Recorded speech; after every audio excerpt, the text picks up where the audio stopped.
Hey friends, welcome back to the Special Kind of Motherhood podcast. Are you interested in starting a garden this year, but you really don't feel like you have great soil, or maybe you just don't have the space to have an in-ground garden bed? Well, if that is you, then I want to share with you one of my favorite ways to grow different kinds of fruits and vegetables, and that is by using a raised bed. We are going to talk about the benefits.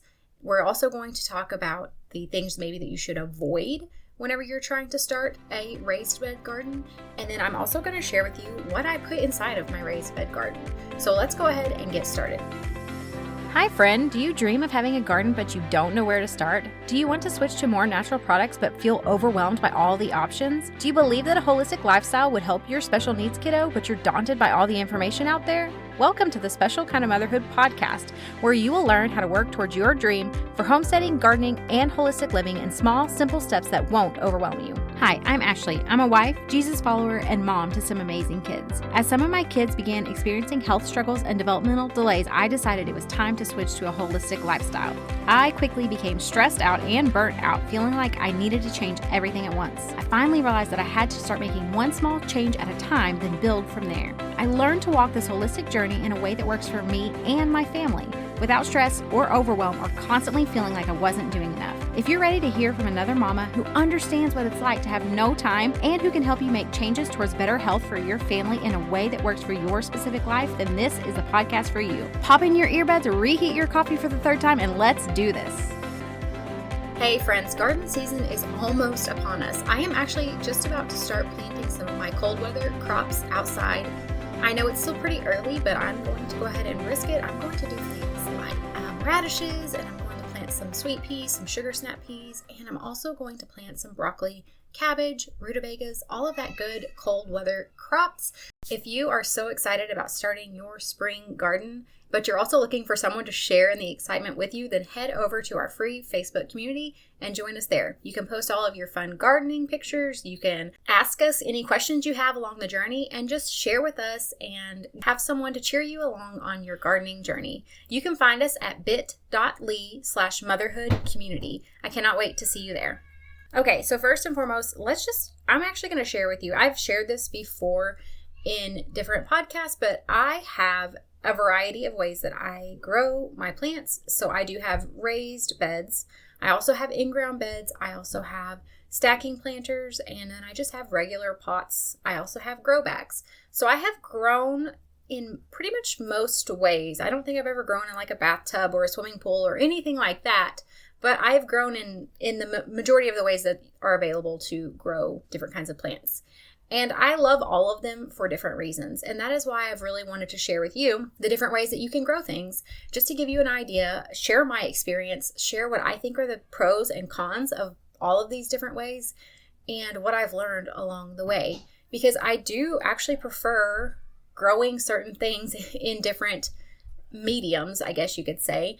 And that's just been something that I've learned throughout the years of just figuring out failures and, hey, this worked really well. This really didn't work well at all. This is what I prefer. And what I will say is I actually think raised beds are probably one of my favorite ways to grow any kind of vegetable, because, well, really, actually, there's a lot of reasons, but I have just found that I have a lot more options of the things that I can grow, because typically it's a bigger space than if I were going to do something in a pot or a grow bag. But also I am able to utilize a trellis, which means I can plant quite a bit in a raised bed and then also grow things vertically, which is very, very helpful. So I think raised beds are probably one of my preferred methods.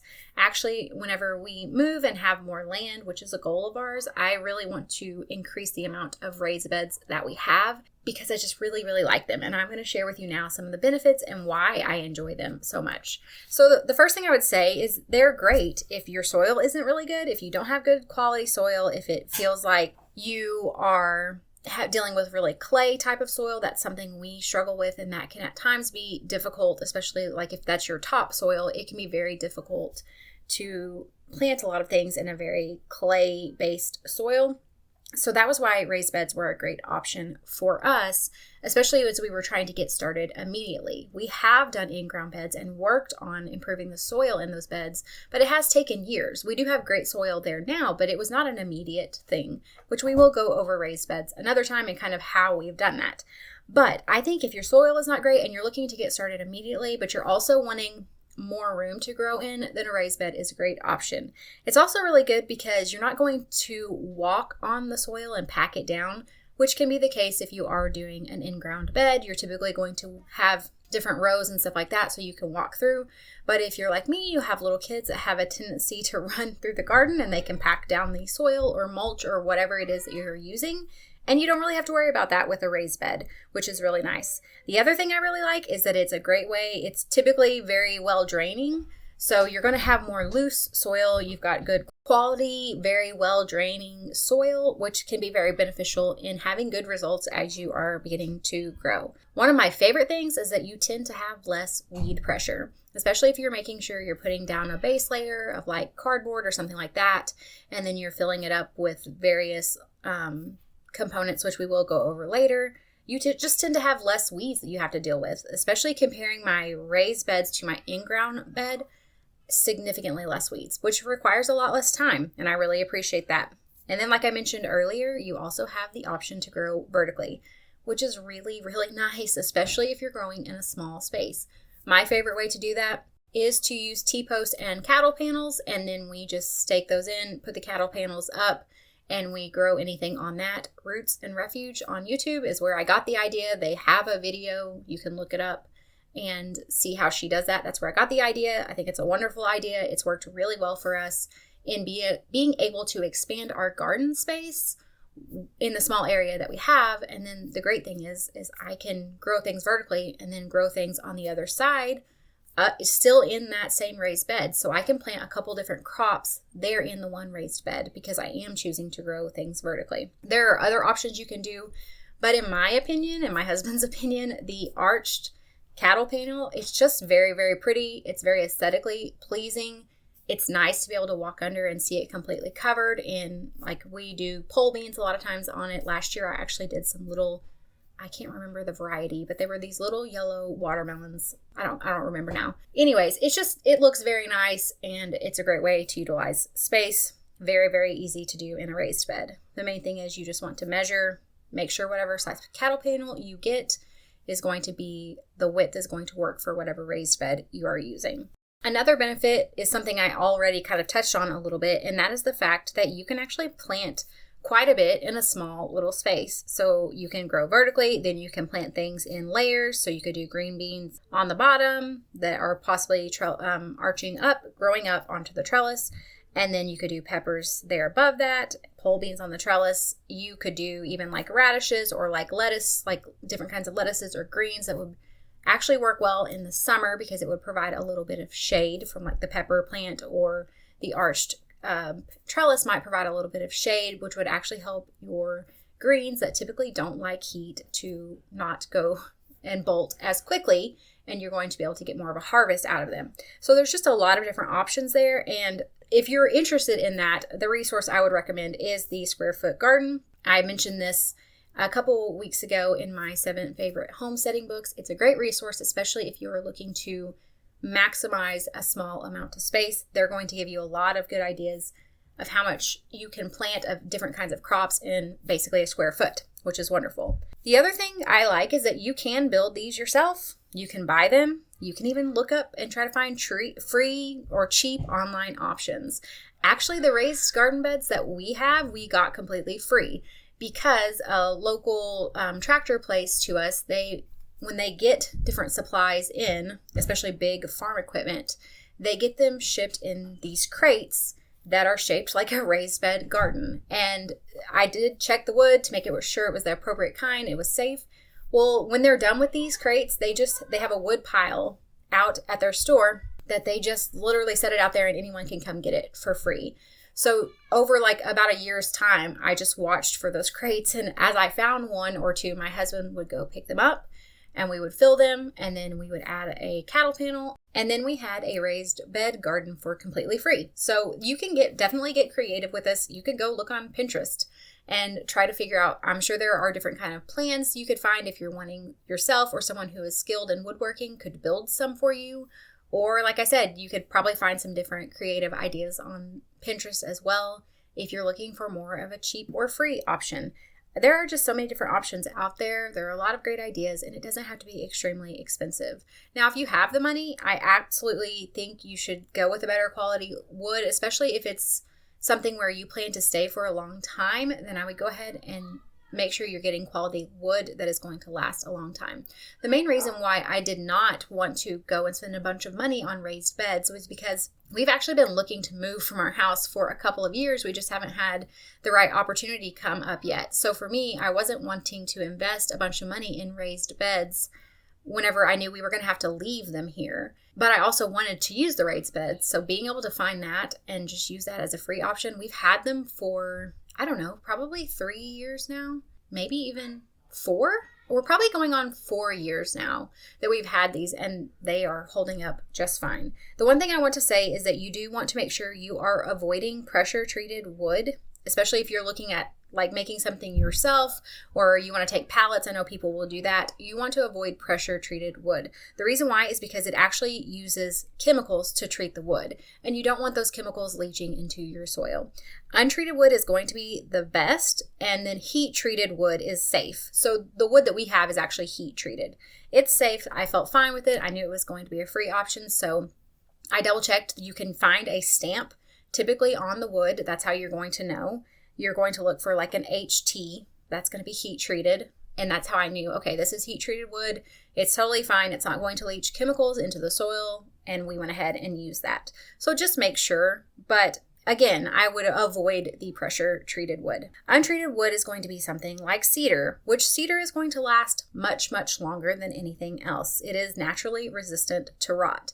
So if you are looking at, I want to make these raised beds and I want them to last for a long time, or even I want to buy these raised beds, then I would definitely go the route of cedar. If you're looking for something that might not last as long, but it's just a cheap option to get you by, then pine is an option as well. I will say we actually bought pine beds from, I don't remember, it was a local store, like a big box store basically. And they maybe lasted a season. They did not last long at all. I also know people will use the metal beds. I have not invested in them. I know that there are wonderful quality ones that you can get, like the Vigo Garden, but also there are some on Amazon that I have seen people use. They are a fraction of the cost, but also people have said that they have held up well and worked really well for them. It is actually something I want to try maybe this year. I haven't talked to my husband about it yet, but it's on my list of things to maybe try. We will have to figure out where we would put it. He listens to all my podcast episodes, so now he knows.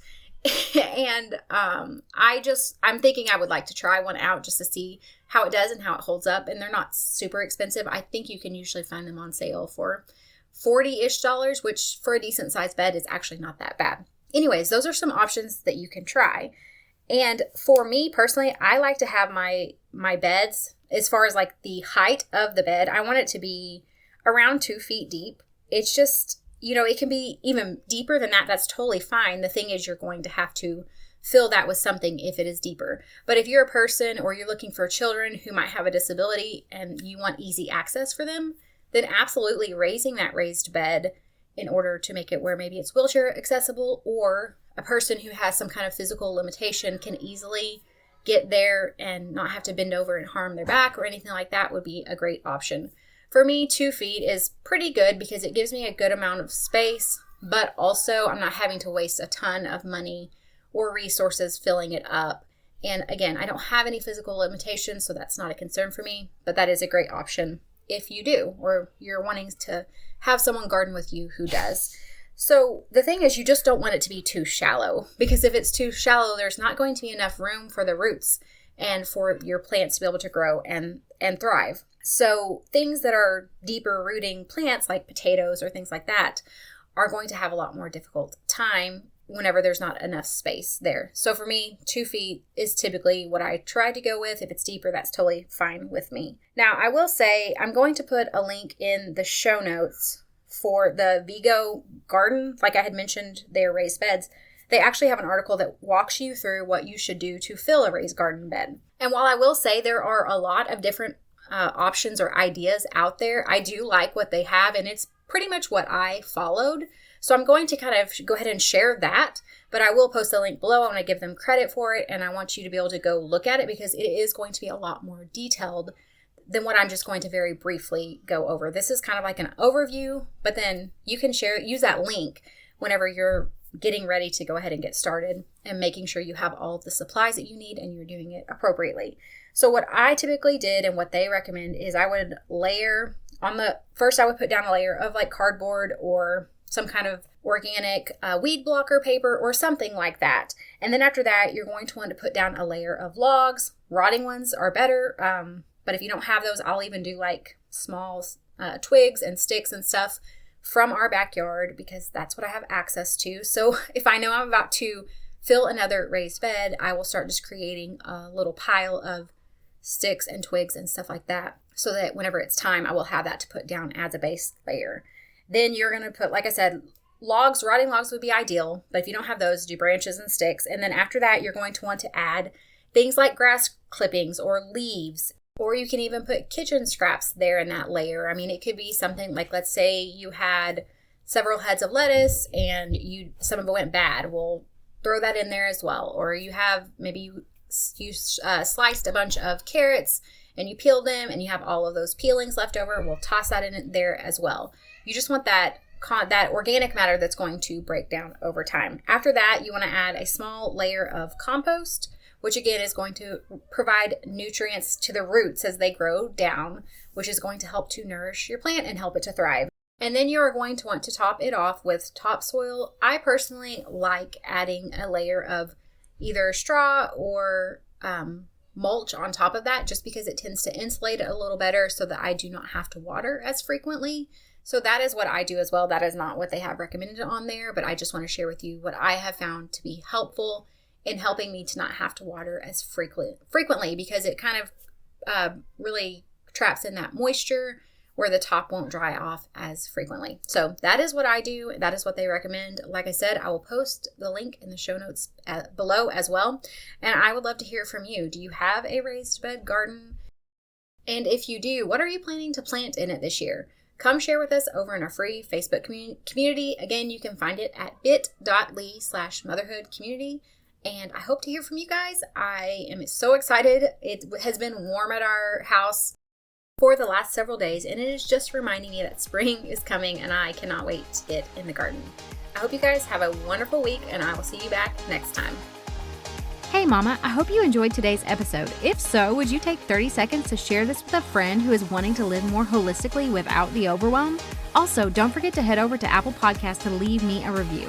It blesses and encourages me to know that this show is helping you. All right, friends, it's time for me to go work in the garden and make some homemade bone broth. I will see you back next week.